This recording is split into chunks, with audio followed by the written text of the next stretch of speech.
This is the Big O Show. This is the Big O Show. All right. There he is, the man, the myth, the legend. That is Manny Navarro. How you feeling, my man? How you feeling covering the only good football team in town?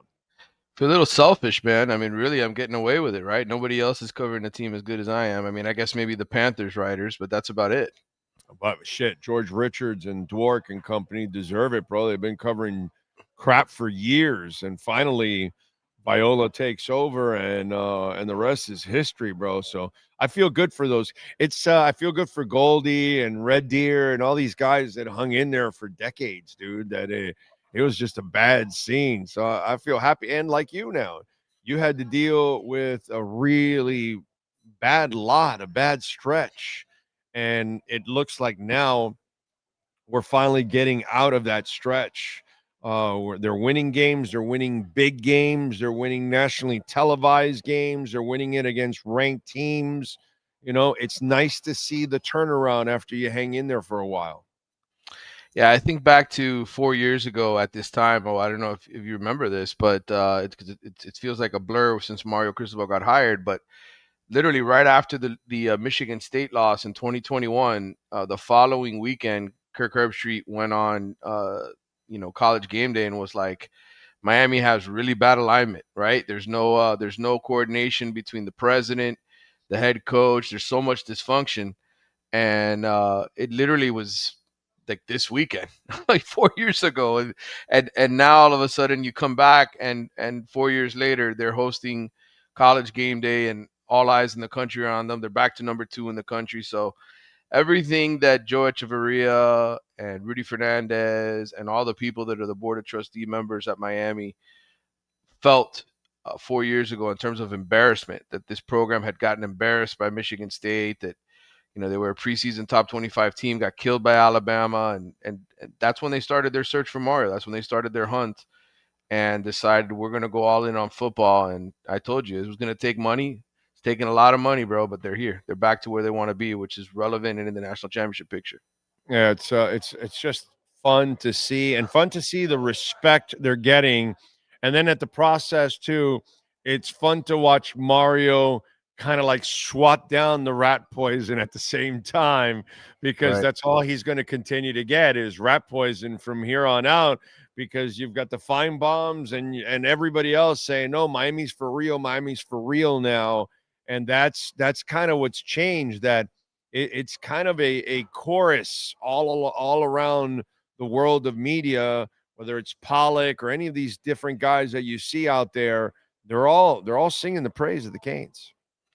They are, and that's the biggest thing that you have to worry about as a head coach is how do you handle success, right? When you finally start to get to where you want to go, do you start reading your own clippings? Do you start thinking we're just going to walk out on the field and dominate the team that we're playing? And the lucky thing for Mario is the last 2 weeks he's had in-state rivals to get the players focused, right? You don't need much to get their attention to play Florida. You don't need much to get their attention to play a USF team that just beat Florida the week before. And now you're definitely going to have their attention when you have to go up to Tallahassee to play that game. But to me, what I worry about, and I think what most Miami fans worry about, is what happens when you get into November and you're playing on the road at SMU, who's gotten killed now in 2 out of their 4 games. But they're gritty. Right. They're gritty. I watch them. They're gritty. Okay. I think listen. Miami will beat them, but they're gritty. Okay. You can't take them lightly. That's for sure. No, but my overall point is, like, you never know what the kids are thinking, right? Right. You never know what they're truly believing and listening to and what their priorities are. Right now, it feels like this team is as focused as it needs to be in all the right places, right? You got Ruben Bain showing up for extra workouts on Friday the night before the game to do training. You got, Carson Beck inviting guys over to his house to review game film and buying them dinner. You have all the focus where you need it to be, but you never know what can happen to a team. And it seemingly happened to all the great Miami teams of the past. So you go back to 2001 when they won the national championship, right? That Boston College game where they needed that Ed Reed pick 6 or whatever to be able to pull that win off late in the year. So teams lose focus. Teams, forget who they are. Every now and then happens to all of them, right? Even the 72 Dolphins who went 17-0. It's not like they steamrolled everybody they played. So I think for Miami, it's being ready for the moment every single week and not allowing yourself to slip into settling for what you think you already earned, which to this point is nothing until they win the ACC. Yeah, yeah, Oh, yeah. No, of course. like, Yeah, what have they done? They started 4 nothing. each of the last 3 years. Nothing. But you have to. That's why you have to stay on this path in order to prove something, and Mm-hmm. that's the discipline of this whole season now. You know what I mean? And that's the amazing part for them because the first half was one kind of test, which is okay. This is the most difficult part of your schedule. The second half is a different kind of a challenge where you're clearly better than everybody else. You've already proven that, but now you've got to go out there and play that way, even though you're playing inferior opponents for the second half of your schedule. That becomes one hell of a challenge mentally. This one was physically and mentally. The second half of the season will become more of a mental challenge because everybody else is going to be an upstart. They're gonna make their season by beating you. So they're gonna give you everything they got. Yep. Interesting. Yeah, and what's it like to feel hunted, right? And we remember Yes. those Miami teams of the past. I mean, the teams would come out here with all kinds of trick plays and unique little. I mean, I still think of the Fumblerooski, right? I mean, think about the things Oh teams man. tried to pull off to beat Miami because they had nothing else in the arsenal because they had all the best players. I think they're getting back to that point, where they're getting a lot of the best players. I think the offensive and defensive lines prove that to you, that Mario's effort in those places is on the money. But I still agree with Mario. They're still not where they need to be as great as those former teams that just oozed first round picks, right? Like where they had them just sitting on the bench waiting to come in. They still have a ways to go at certain positions in my mind to get to that point. But this Well, team, as constructed, physically built on the lines of scrimmage, I think they're good enough to win the national title this year the way they've played. yeah, the I mean, if we're gonna start nitpicking, and it's actually something that's very important. Red zone offense, bro. Mm-hmm. They got to improve there on their. We know they can run the ball, but I'm talking about the passing game. Right. And that is the one area that is still not in sync yet. They've made plays. Even some of his throws have been off target. It's just been sensational catches, great Mm-hmm. range by some guys like CJ Daniels.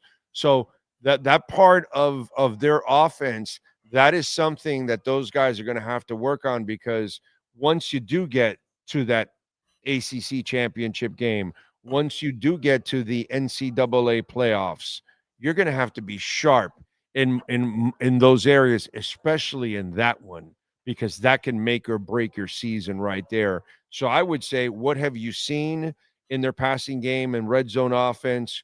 What do they have to improve? How do they improve it? Yeah, I think a big part of it is the tight end position, right? Like we haven't seen the tight end get very involved. We saw some flashes This uh week? this week with Elijah Lofton, but you've seen a lot of dumping to the running backs. Certainly Marty Brown is effective catching the ball out of the backfield. So is Mark Fletcher.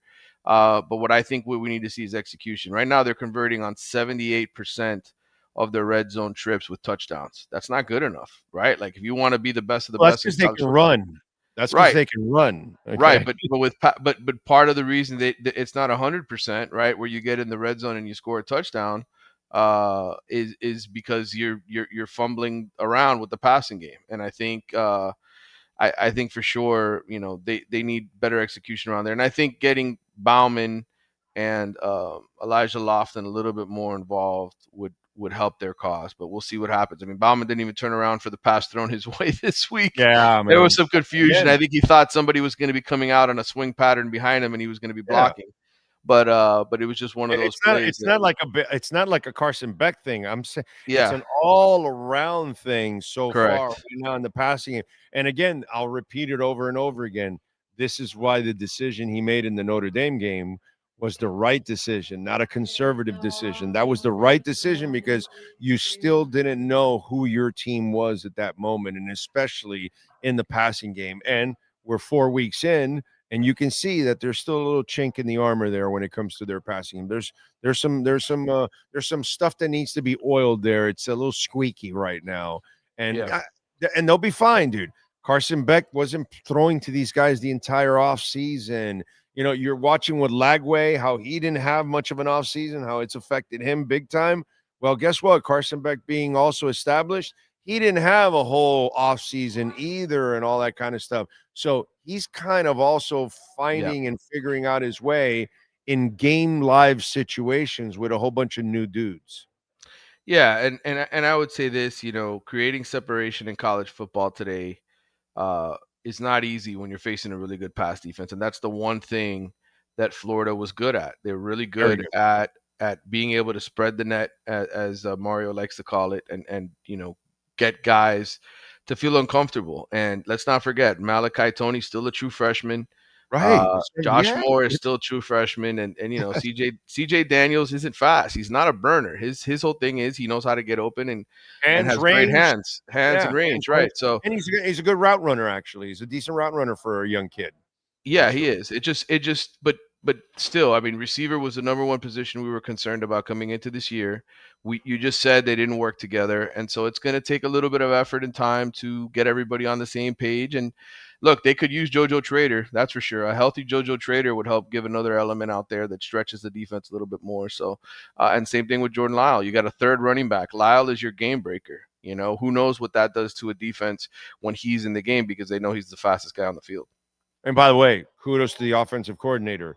He knew Florida was giving them, shit on the outside, and they adjusted and started using the tight end, which is great, and the running backs as receivers. And to me, for Carson Beck and for any quarterback, dude, obviously the running game and the offensive line is his best friend. But if you can have the high percentage passes to the tight end and to the running backs, that also, you can keep moving the chains, you can keep progress, you can keep eating the clock, all those kind of things. And at the same time, you start building some confidence. But I love the adjustment that they made.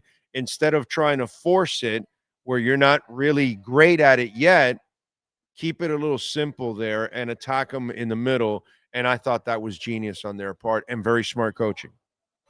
Yeah, listen, Shannon Dawson, this is year 3, right? He knows his personnel well. He could tell when his quarterback was off, and it was pretty clear early on that Beck was not in sync with those guys. And so they made the adjustment and said, you know what? We'll bully them and just, run it down their throats. And today will be one of those games that hopefully the defense is on, and they were, right, from the get-go, and Oh, that's why yeah. they won that game. There was just one drive It's fun, essentially man. where that defense, kind of had a wrinkle thrown at them with the toss sweep, and once they figured that out, Florida was kind of back to just not being able to do anything. Fuck, man. It's nice to have a defensive coordinator. Who Shit, makes dude. adjustments? Yeah, dude, it's just nice to have coaching, bro. It's so football is the sport that needs the most coaching ever because Mhm. it's 11 guys and they all have to be in synchronization. And if they're not, it just throws everything off. And it's not a cliche; it's the real deal. So your coach has to be such a perfectionist to make sure that everybody understands their role and kids, you're working with kids, and we saw it over the years how some of them were just not focused and all that. And this again, let's go back to kudos to Mario Cristobal, dude. He's recruiting kids that are taking this shit professionally, bro. They're taking it Mhm. serious, and they're leaders and they're mature and those kind of things. And all the clown and the buffoonery stuff that we used to see, dancing on the sidelines and all that kind of shit, and he eliminated the stupid turnover chain and all that.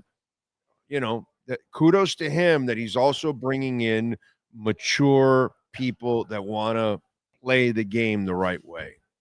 Well, and that's why to him it's more about, are you a Miami guy, right? Right. Do you fit the culture and what it is that we're about here? And Right. again, I told you in the get-go, the difference with this year's team and the last couple ones is now Ruben Bain is the man. Now he is clearly the man on defense, right? He's the one that they look to in terms of leadership. Him and Akeem Mazador. guys that have grown up in Mario's system. And then on offense, it's the Francis Marinos of the world who have been there. Those kids respect the hell out of him because he's been starting since he was a true freshman, but now he's a junior. And now he commands respect in that room and they follow his lead. So I think it's different when your culture sets in. And look, I think as much as Miami was disappointed in the beginning when they went 5-7 in their first year under Mario, and then 7-6 the next year, and even last year when things fell apart, I think they knew, look, it's just going to take time until our guys grow up. Our guys, the culture guys, the guys that we recruited, grow up, and that's what's happened now. This is completely 100% Mario's team, and they're all Mario guys, and they display what the coach wants them to display in terms of their thought process and tenacity.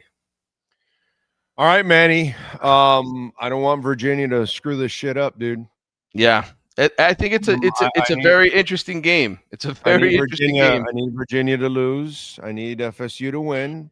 I'm not. By the way, UM fans out there, you're not rooting for Virginia, folks. You're rooting for FSU to win. You don't want them coming into the game with a loss and then they drop in the rankings. You want them as high as possible, folks. Okay, so let's think common sense. But now, Manny, Virginia, is a team that can surprise you, can bite you in the butt, as they say. Yep. What fears do you have of that game? Well, first of all, it's a Friday night, right? It's not a typical Saturday game, so it's early in the week. It's a Friday night. Road. Road game, first trip for the season, road game for Florida State. Look, FSU has the number one scoring offense right now in college football. They're averaging 58 points a game with Gus Malzahn. But the bulk of those points have come against Kent State and East Texas A&M. All right, so let's call it for what it is. Those guys, look, it's been cushy since they beat Alabama, and all kudos for beating Alabama week one. That's a good Alabama team that I don't think was prepared for week one at Florida State. But Virginia is a good team. They're 3-1 right now. They're averaging close to 46 points a game. Here's a guy at Virginia that's been there a long time as well, had to overcome some things in terms of, the shooting that took place on that campus. He's finally got things headed in the right direction there. Okay.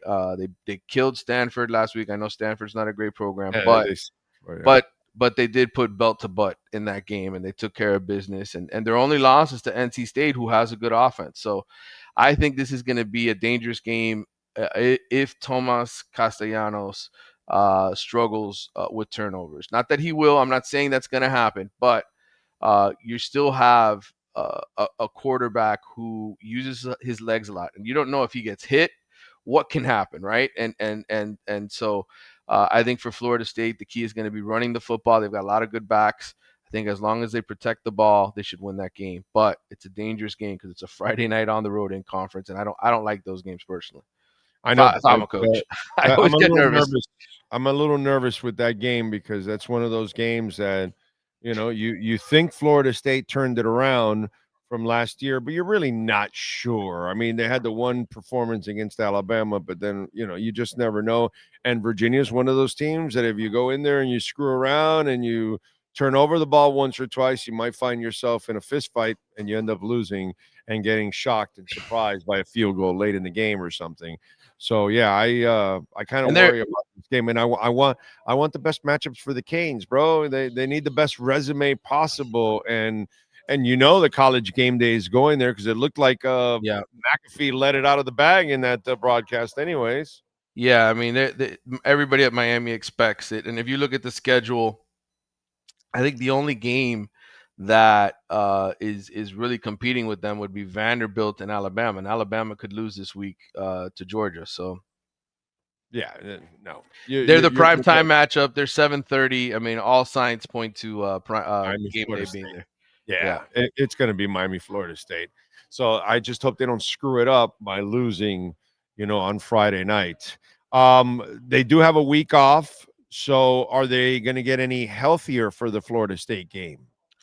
Yeah, I think Jordan Lyle and JoJo Trader should be back for that game for Miami, which is nice because there's only so much pounding you want some of the regulars to get, right? It'd be nice for somebody else to come in, a fresh body, to be able to to handle some of the carries. Marty Brown and Mark Fletcher have had to work really, really hard in that backfield the last few games in terms of just getting hit repeatedly. Plus, it's another dimension. It's Yes. another dimension. It's a speed dimension that you add to it. Not Right. that those guys can't move. They can move for their size and their Yeah. strength and all that. But he just adds a little bit, an extra gear to the thing. He does, and I think with Trader, he is your explosive, wide receiver one type. He has that ability. It's just he unfortunately has not been able to stay healthy, and you saw some of his impact. He's a guy who is fearless. He'll go in there and block. He did that against Notre Dame. He sprung a big run for Miami with his downfield blocking, but he's just a kid I'd love to see out there contributing for Miami because I think he's a special talent. What is it about blocking receivers? How is it that this coach has gotten them to buy into that? Because Kevin that's Beard, impressive. yeah, That's Kevin impressive. Beard. I think he's been there all 4 years here with Mario, and a big part of just telling them if you want to get drafted in the NFL, you want to have an opportunity to play at the next level, you got to be a complete receiver. And so I think those guys have bought into that, and they take pride in it. It's a pride thing.